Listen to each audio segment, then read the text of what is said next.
wabarakatuh. Salam sejahtera untuk kita semua. Perkenalkan, saya Andi Muhammad Ayub Hatta, salah satu dosen pada Universitas Muhammadiyah Mamuju, Fakultas Peternakan dan Agribisnis, program studi S1 Agribisnis. Perkenankan saya kali ini untuk menjelaskan mata kuliah yang saya ampu, yaitu mata kuliah MKDU Bahasa Indonesia dengan metode pembelajaran DIA, Delivery, Interaction, and Assessment. Video ini saya buat dengan tujuan untuk memenuhi salah satu persyaratan sertifikasi dosen tahun 2025, yaitu pernyataan diri dosen untuk unjuk kerja Tridharma Perguruan Tinggi atau PDD UKT-PT, khususnya pada aspek pengajaran. Saya akan memulai untuk menjelaskan deskripsi singkat dan informasi umum dari mata kuliah MKDU, mata kuliah dasar umum Bahasa Indonesia. Mata kuliah Bahasa Indonesia merupakan mata kuliah wajib bagi mahasiswa semester 1 pada program studi S1 Agribisnis, Fakultas Peternakan dan Agribisnis, Universitas Muhammadiyah Mamuju. Mata kuliah Bahasa Indonesia ini memiliki bobot 2 SKS yang terdiri 1 SKS teori dan 1 SKS praktik selama 1 semester. Mata kuliah Bahasa Indonesia bertujuan 1. Menanamkan sikap positif terhadap bahasa negara. Mahasiswa diharapkan memiliki penghargaan dan sikap hormat terhadap bahasa Indonesia sebagai bahasa negara dan nasional, serta mengembangkan rasa kebanggaan, cinta tanah air sebagai bagian dari identitas kebangsaan. 2. Menggunakan bahasa Indonesia secara baik dan benar. Mahasiswa diharapkan mampu menerapkan kaidah bahasa baku dan ilmiah dalam berbagai konteks pembelajaran yang mencakup penguasaan 4 keterampilan dasar: mendengarkan, berbicara, membaca, dan menulis, dengan menekankan khusus pada kemampuan menulis akademik sebagai bagian dari literasi ilmiah. 3. Mengembangkan kemampuan literasi kritis dan kreatif. MKDU Bahasa Indonesia membentuk lulusan yang mampu berpikir kritis, kreatif, dan analitis lewat penggunaan bahasa, serta membina kesadaran budaya dan nilai-nilai lokal maupun global. 4. Mempersiapkan mahasiswa untuk menjadi profesional yang bermartabat. Bahasa Indonesia sebagai bagian dari MKDU berperan dalam membentuk karakter mahasiswa beretika, mandiri, bertanggung jawab, dan mampu berkontribusi dalam masyarakat. Adapun mata kuliah ini akan membahas tentang 1. Hakikat bahasa Indonesia sebagai bahasa nasional dan ilmiah. 2. Sikap bahasa dan penghargaan terhadap bahasa Indonesia. 3. Kaidah kebahasaan, ejaan, diksi, struktur kalimat. 4. Paragraf dan pengembangan gagasan. 5. Jenis-jenis tulisan ilmiah dan populer. 6. Penyusunan karya tulis ilmiah. 7. Kutipan, catatan kaki, dan daftar pustaka. 8. Teknik presentasi ilmiah. 9. Bahasa Indonesia dalam media digital dan akademik. 10. Etika dan plagiarisme dalam penulisan ilmiah. Capaian pembelajaran lulusan atau CPL, program studi yang dibebankan kepada mata kuliah ini adalah 1. Mampu menginternalisasi nilai-nilai religius, moral, etika dalam menjalankan profesi di bidang agribisnis, serta menjunjung tinggi nilai kemanusiaan, keanekaragaman budaya, dan kebangsaan dalam kehidupan bermasyarakat dan bernegara. 2. Mampu berkomunikasi secara lisan dan tulisan dalam bahasa Indonesia secara baik dan benar, serta mampu menyampaikan ide dan informasi secara logis, sistematis, dan etis. Untuk capaian pada mata kuliah atau CPMK pada akhir perkuliahan ini adalah 1. Mahasiswa mampu menjelaskan fungsi, kedudukan, dan perkembangan bahasa Indonesia sebagai bahasa nasional dan bahasa ilmu pengetahuan secara historis dan kontekstual. 2. Mahasiswa menunjukkan sikap positif dan bangga dalam menggunakan bahasa Indonesia sebagai identitas nasional dan alat komunikasi akademik. 3. Mahasiswa mampu menerapkan kaidah kebahasaan yang benar meliputi ejaan bahasa Indonesia, pilihan diksi yang tepat, dan struktur kalimat yang efektif dalam konteks akademik. 4. Mahasiswa mampu memanfaatkan bahasa Indonesia yang baik dan benar dalam komunikasi akademik dan media digital seperti blog, email resmi, dan media sosial ilmiah lainnya. 5. Mahasiswa mampu mengidentifikasi bentuk-bentuk plagiarisme dan menerapkan etika penulisan ilmiah dalam setiap karya akademik yang dihasilkan. Adapun referensi yang digunakan pada mata kuliah ini sangat beragam, di antaranya e-book dan beberapa buku referensi bahasa Indonesia lainnya yang bisa dijadikan sebagai kajian pustaka pada mata kuliah ini. Adapun sistem pembelajaran pada mata kuliah bahasa Indonesia dilaksanakan secara sinkronus maupun asinkronus dengan metode pembelajaran aktif yang mengutamakan peran dan keaktifan mahasiswa dalam proses pembelajarannya, yaitu pembelajaran kolaboratif, diskusi kelompok, dan penugasan berupa studi kasus melalui LMS Universitas Muhammadiyah Mamuju. Pembelajaran mata kuliah bahasa Indonesia dilaksanakan sebanyak 16 pekan, di mana 7 pekan pertama adalah sebelum ujian tengah semester atau UTS, kemudian 7 pekan selanjutnya adalah sebelum ujian akhir semester atau UAS. Metode pembelajaran yang digunakan bergantung dari bahan kajian atau materi pembelajaran pada setiap pertemuan. Misalnya, pekan sebelum UTS akan menggunakan metode Discovery Learning dan Problem Based Learning atau PBL. Dan pekan sebelum UAS atau UAS dengan metode Collaborative Learning yang berfokus pada diskusi kelompok dan penyelesaian studi kasus. Bentuk perkuliahan secara sinkronus dilakukan secara tatap muka di ruang kelas maupun menggunakan Google Meeting ataupun Zoom. Pelaksanaan perkuliahan secara asinkronus dilakukan melalui WA Group atau melalui kolom tugas pada LMS Universitas Muhammadiyah Mamuju. Evaluasi hasil pembelajaran didapatkan melalui diskusi interaktif, penugasan, partisipasi kehadiran, UTS, dan UAS. Kuis interaktif dilakukan sebanyak 5 kali penugasan terstruktur, baik secara mandiri maupun berkelompok dilakukan sebanyak 5 kali. Latihan atau kuis 2 kali, serta presentasi hasil praktik 2 kali. Adapun sistem penilaian dalam mata kuliah ini disusun berdasarkan rubrik penilaian yang terstruktur dan terstandar, guna menjamin objektivitas, transparansi, serta akuntabilitas dalam mengevaluasi pencapaian kompetensi mahasiswa.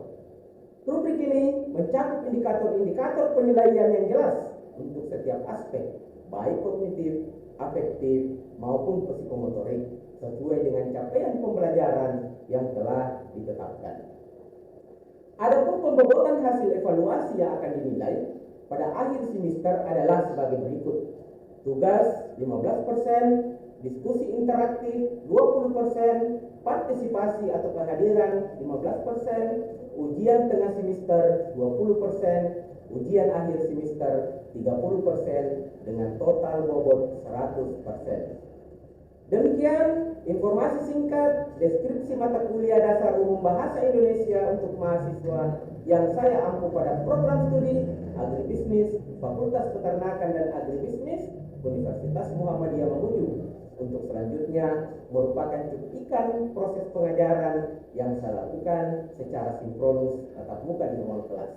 Selamat menyaksikan.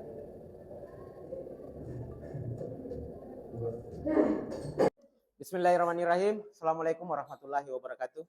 Waalaikumsalam warahmatullahi wabarakatuh. Selamat pagi adik-adik.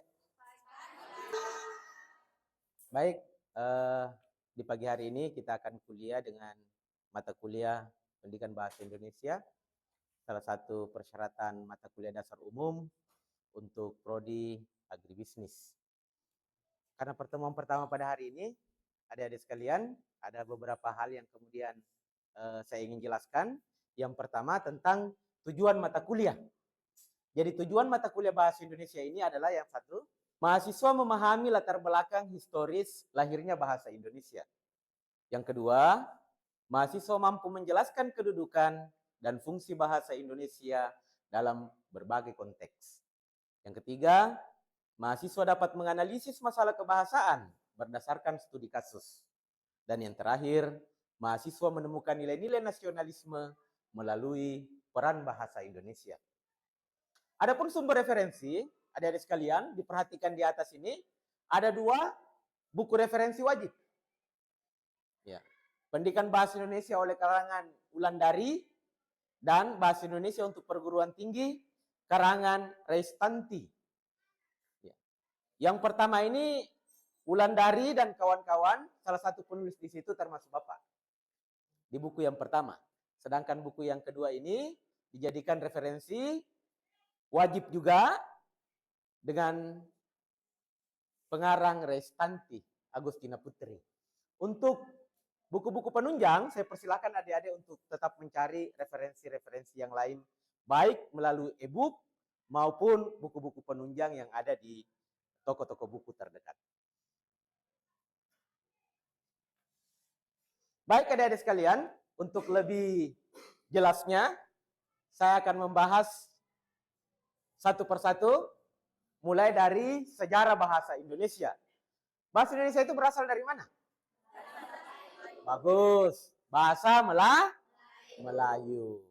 Jadi bahasa Indonesia itu disadur dari bahasa Melayu. Bahasa Melayu itu digunakan pada negara-negara secara umumnya itu di sekitaran Asia Tenggara seperti Indonesia, Malaysia, Brunei Darussalam, itu secara menyeluruh menggunakan bahasa Melayu. Sehingga bahasa Melayu pada zaman itu sudah dijadikan sebagai bahasa pengantar antara wilayah-wilayah yang tadi. Sehingga bisa mempermudah penguasaan bahasa Indonesia pada komunitas-komunitas tertentu. Sejak kapan bahasa Indonesia sebagai bahasa negara? Sejak tanggal 28 Oktober 1998. Ada yang lain? 18 Agustus 1945. 18 Agustus 1945. Kalau 28 Oktober 1928 seperti yang disampaikan tadi, itu bahasa Indonesia sebagai bahasa nasional. Jadi 1928 itu bahasa Indonesia sebagai bahasa nasional, sedangkan 18 Agustus 1945 bahasa Indonesia sebagai bahasa negara. Jadi diresmikan pada tanggal 18 Agustus 1945. Yang kemudian dilindungi melalui UUD 1945 pasal 36. Adapun fungsi bahasa Indonesia baik sebagai bahasa nasional maupun sebagai bahasa negara. Kalau adik-adik sekalian perhatikan slide yang ada di atas.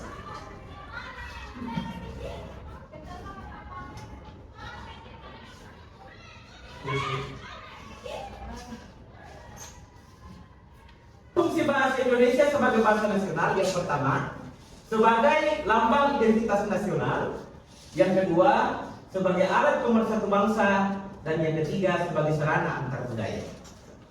Sedangkan bahasa Indonesia sebagai bahasa negara yaitu yang pertama sebagai bahasa resmi dalam administrasi, yang kedua bahasa pengantar dalam pendidikan, dan yang terakhir bahasa dalam pengembangan ilmu pengetahuan. Jadi kalau kita menulis buku, itu dia berfungsi bahasa Indonesia sebagai bahasa negara. Karena acuan bahasa Indonesia sebagai bahasa negara itu dia harus sesuai dengan kaidah kebahasaan atau berdasarkan bahasa Indonesia baku dan ejaan yang disempurnakan. Itu dasar utama ketika bahasa Indonesia sebagai bahasa negara. Karena salah satu fungsinya adalah sebagai bahasa pengantar dalam dunia pendidikan. Jadi dari SD sampai ke perguruan tinggi, bahasa Indonesia itu dijadikan sebagai bahasa pengantar atau bahasa pengajaran. Sehingga acuannya harus berdasarkan ejaan bahasa Indonesia yang baku dan yang disempurnakan. Kemudian adik-adik sekalian, bahasa Indonesia kedudukannya sebagai bahasa nasional itu dimulai pada tanggal 28 Oktober 1928 bersamaan dengan dicetuskannya Sumpah Pemuda. Ada yang hafal Sumpah Pemuda? Bagus. Siapa namanya? Fatur ya. Coba Fatur silakan. Ya.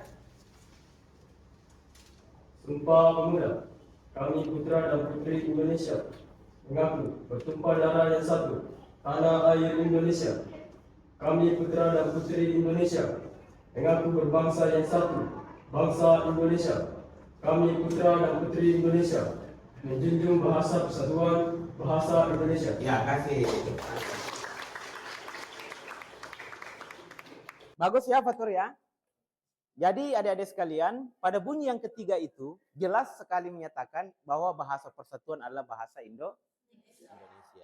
Sumpah Pemuda itu dirumuskan pada tahun 1928 bersamaan dengan Kongres Pemuda kedua. Kongres Pemuda kedua. Jadi Kongres Pemuda pertama itu dilaksanakan 2 tahun sebelum 1928. Artinya tahun 1926. 1926 dilaksanakan Kongres Pemuda pertama, di mana Kongres Pemuda pertama itu mengikat kelompok-kelompok masyarakat di sekitaran Pulau Jawa untuk kemudian menyatukan persepsi untuk kemudian membangun kekuatan bersama dalam rangka membentuk satu kesatuan negara Republik Indonesia.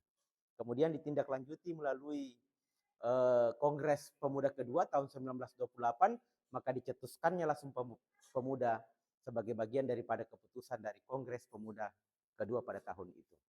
Di mana salah satu fungsinya adalah menyatukan seluruh wilayah-wilayah Nusantara dari Sabang sampai Merauke. Baik adik-adik sekalian, ada yang ingin ditanyakan? Silakan. Bila? Oke baik, perkenalkan nama saya Nabila Safiani. Saya ingin bertanya tadi kan dijelaskan kalau bahasa negara diikat oleh Undang-Undang Nomor 36. Nah, bagaimana pasal 36 Undang-Undang Dasar 1945 dan Undang-Undang Nomor 24 tahun 2009 memperkuat kedudukan bahasa Indonesia? Pasal 36 memperkuat kedudukan bahasa Indonesia. Sebelum saya jawab, ada dari kalian yang bisa menjawab? Oke, silakan bagus. Siapa namanya? Baik, perkenalkan nama saya Dewi Sartika. Dewi Sartika, silakan. Pasal 36 Undang-Undang Dasar 1945 dan Undang-Undang Nomor 24 Tahun 2009 memperkuat kedudukan bahasa Indonesia sebagai bahasa negara dan bahasa persatuan, yang dimana seperti yang kita ketahui bersama bahwasanya pada pasal 36 Undang-Undang Dasar 1945 menyatakan bahwa bahasa negara adalah bahasa Indonesia. Sementara itu, Undang-Undang Nomor 24 Tahun 2009 lebih rinci mengatur penggunaan bahasa Indonesia dalam berbagai aspek kehidupan, termasuk dalam nama geografi, bangunan, dan lembaga resmi. Ya, bagus ya, Dewi Sartika ya. Ya, bagus sekali jawabannya Dewi. Sangat jelas bahwa pasal 36 UUD 1945 menjadi landasan utama yang mempertegas bahwa sebagai sebuah negara penting untuk memiliki bahasa nasional, penting untuk memiliki bahasa negara, dan keputusan itu sangat tepat menjadikan bahasa Indonesia sebagai bahasa negara. Ada yang lain yang ingin bertanya? Silakan, siapa namanya? Baik, perkenalkan nama saya Pak Amelia. Saya ingin bertanya Pak, yaitu bagaimana peran bahasa Indonesia sebagai alat pemersatu bangsa dalam konteks masyarakat multikultural? Bahasa Indonesia sebagai alat komunikasi penyatu dan masyarakat yang multikultural. Ada lagi yang bisa menjawab? Saya Pak. Oke, silakan Randy. Perkenalkan nama saya Redi. Saya akan menjawab. Nah, yaitu bahasa Indonesia berperan sebagai alat pemersatu bangsa dalam masyarakat multikultural karena menjadi bahasa daerah Indonesia sebagai bahasa nasional. Bahasa Indonesia digunakan dalam pendidikan pemerintahan, media, dan komunikasi sehari-hari, sehingga mendorong rasa kebersamaan, memperkuat identitas nasional, dan memudahkan interaksi antar warga di latar belakang yang berbeda. Ya, bagus ya Randy jawabannya. Jadi seperti tadi yang saya jelaskan, kenapa dia menjadi bahasa yang menyatukan multi etnis? Ya, karena Indonesia memang terbentuk dari berbagai macam suku bangsa di dalamnya. Ada orang Batak, ada orang Jawa, ada orang Bugis, ada orang Buton, ada orang Ternate, ada orang Tidore, ada orang Maluku, bahkan ada orang Papua dengan beraneka macam adat istiadatnya, kebiasaannya. Bahkan di negeri kita itu yang sangat besar ini sekitar 17.000 pulau ya. Kurang lebih 17.000 pulau tersebar dari Sabang sampai Merauke. Terdiri dari kurang lebih 1.340 suku bangsa. Kurang lebih 1.340 suku bangsa. Setiap suku-suku ini memiliki kebiasaannya masing-masing, memiliki kebudayaannya masing-masing. Kita multi etnis, multikultural di dalam bangsa dan negara ini dengan 1.300, kurang lebih 1.340 suku bangsa, memiliki lebih dari 700 bahasa daerah. Bayangkan begitu besarnya, lebih dari 700 bahasa daerah. Beberapa daerah di pulau-pulau tertentu seperti di Maluku itu hampir setiap desa itu memiliki bahasanya sendiri-sendiri. Ya. Di Buton hampir, di Pulau Buton juga sana itu hampir setiap daerah itu punya bahasanya masing-masing. Kalau di Sulawesi kan kadang beberapa kabupaten satu bahasa. Contoh Bugis menaungi beberapa kabupaten. Ya, seperti di Sulawesi Selatan, Bone, Sopeng, Sinjai, beberapa kabupaten satu bahasa, bahasa Bugis. Hanya kadang-kadang ada namanya dialek yang berbeda. Tapi dengan jumlah bahasa dia lebih dari 700, bagaimana caranya untuk menyatukan? Maka lahirlah bahasa Indonesia sebagai alat komunikasi yang menghubungkan suku-suku kita yang berbeda-beda itu. Sehingga terjalin komunikasi yang baik, terjalin komunikasi yang intens, sehingga memiliki tujuan mendirikan bangsa dan negara ini secara bersama-sama menuju ke kesejahteraan rakyat Indonesia. Kemudian adik-adik sekalian, hal terpenting pula yang diperhatikan itu adalah karakteristik kebudayaan kita. Ya, yang pertama dari dulu dikenal dengan sistem gotong royong. Jadi hampir sebagian besar suku-suku bangsa kita yang ada dari Sabang sampai Merauke itu punya kebiasaan yang sama, punya karakteristik kebudayaan yang sama, yaitu sistem gotong royong, religius. Makanya di negeri kita tidak bisa orang hadir tanpa memiliki makna keyakinan. Ya. Karena memang dari dulu masyarakat kita itu memiliki karakteristik kebudayaan, nilai-nilai religius di dalamnya. Punya seni dan tradisi lokal. Ya. Seperti tari-tarian, biasanya di beberapa suku yang ada itu ada tarian perang, ya, tarian menyambut tamu. Ya, ini kadang-kadang menjadi bagian yang tidak terpisahkan daripada kebudayaan masyarakat yang ada di setiap suku di negeri kita. Saya rasa itu adik-adik sekalian untuk pertemuan kita kali ini. Sebagai bahan refleksi kita untuk minggu depan, saya harap bisa menyelesaikan tugas. Bahasa Indonesia itu warisan yang sangat berharga bagi bangsa dan negara kita. Sehingga adik-adik sekalian, saya harapkan bisa bekerja di rumah, kerja tugas di rumah, itu melihat tantangan dan peluang. Tantangan dan peluang bahasa Indonesia. Pada sisi tantangan, saya harap Anda bisa kemudian mendeskripsikan yang pertama itu pengaruh bahasa asing, khususnya bahasa Inggris terhadap bahasa Indonesia, itu satu. Kemudian yang kedua, mulai lunturnya penggunaan bahasa Indonesia yang baik dan benar. Maksudnya pembiasaan kita dalam menggunakan bahasa Indonesia sesuai dengan kaidah kebahasaan yang ada. Kemudian yang ketiga, kurangnya kesadaran generasi muda terhadap nilai-nilai bahasa Indonesia sebagai bahasa kebanggaan kita, bahasa identitas kita, bahasa tanggung jawab kita sebagai generasi muda untuk kemudian menjadikan negeri kita bermartabat melalui bahasanya. Kemudian untuk peluang, yang pertama tentang digitalisasi dan media sosial dalam memperluas jangkauan. Jadi bagaimana digitalisasi ini bisa digunakan untuk kemudian menyebarluaskan sistem komunikasi kita melalui penggunaan bahasa Indonesia yang baik dan benar sesuai dengan kaidah kebahasaan yang dipersyaratkan. Kemudian potensi literasi dan publikasi ilmiah, serta yang terakhir bahasa Indonesia sebagai jembatan antar budaya. Tugas ini nanti saya harapkan bisa dikumpul melalui SIMAK Universitas sampai tanggal sesuai dengan catatan-catatan yang kemudian ada pada slide terakhir ini. Terasa demikian adik-adik sekalian pada hari ini. Terima kasih atas kehadirannya telah membersamai pengajaran pada hari ini. Mudah-mudahan dapat bernilai ibadah di sisi Allah Subhanahu wa taala. Billahi fisabilil haq fastabiqul khairat. Wassalamualaikum warahmatullahi wabarakatuh.